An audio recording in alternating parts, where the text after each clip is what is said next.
This is an example of urban gardening. This pepper is in front of my house. You can see it's mixed with some flowers here. Place looks good. Pepper looks beautiful, and it's also something that I can harvest and make food for my family.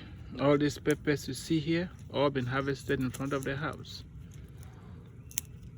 Where there's a will, there's always a way.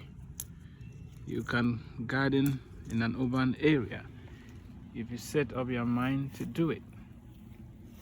Nobody said that you only have to plant flowers. You can mix the flowers with some of the vegetables that you would like to eat. It's okay to have both worlds at the same time. You can even see we have a rose here, and the pepper did really well. Apart from planting pepper, you can plant any other vegetables that you like. We have you can see the cocoyam leaves here. We've harvested them a couple of times already.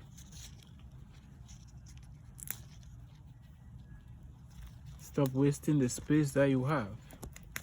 You can take out some of the shrubs and turn the front of your house or the backyard into a garden.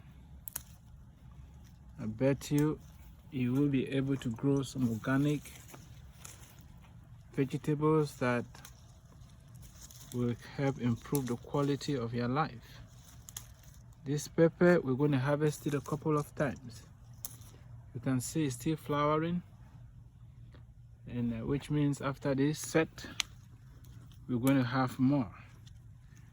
It's possible to garden in the middle of the city.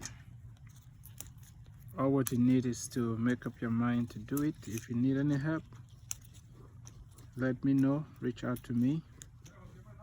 I'm going to help you, give you some tips on how you can grow food in an urban setting. Thank you for watching. Share this video, click that subscribe button, and stay tuned for more gardening tips and tips on how to live a holistic, successful life. God bless you. Don't forget to share this video if it was a blessing to you.